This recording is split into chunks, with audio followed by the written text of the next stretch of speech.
Chapter 8. In those days, when there again was a great crowd without anything to eat, he summoned the disciples and said, "My heart is moved with pity for the crowd, because they have been with me now for 3 days and have nothing to eat.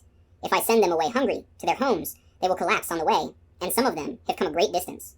His disciples answered him, "Where can anyone get enough bread to satisfy them here in this deserted place?"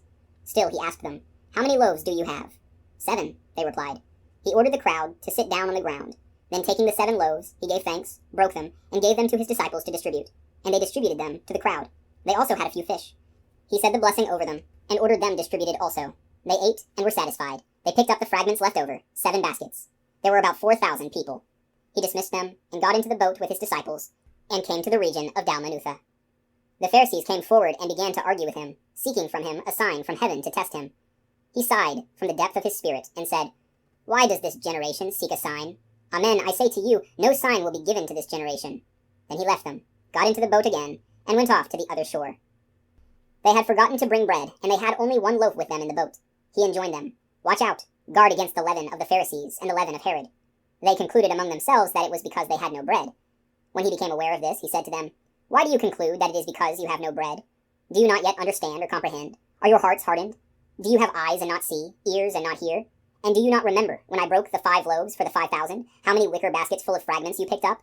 They answered him, 12. "When I broke the 7 loaves for the 4,000, how many full baskets of fragments did you pick up?" They answered him, 7. He said to them, "Do you still not understand?" When they arrived at Bethsaida, they brought to him a blind man and begged him to touch him. He took the blind man by the hand and led him outside the village. Putting spittle on his eyes, he laid his hands on him and asked, "Do you see anything?" Looking up, he replied, "I see people looking like trees and walking." Then he laid hands on his eyes a second time, and he saw clearly. His sight was restored, and he could see everything distinctly. Then he sent him home and said, "Do not even go into the village." Now, Jesus and his disciples set out for the villages of Caesarea Philippi. Along the way, he asked his disciples, "Who do people say that I am?" They said in reply, "John the Baptist, others Elijah, still others one of the prophets." And he asked them, "But who do you say that I am?"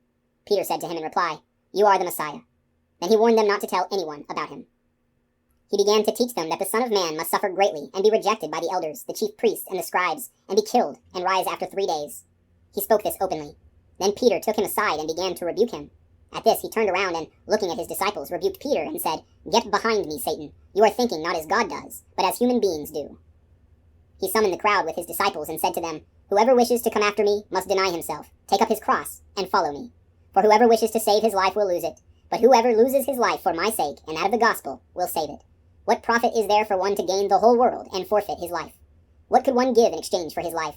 Whoever is ashamed of me and of my words in this faithless and sinful generation, the Son of Man will be ashamed of when he comes in his Father's glory with the holy angels."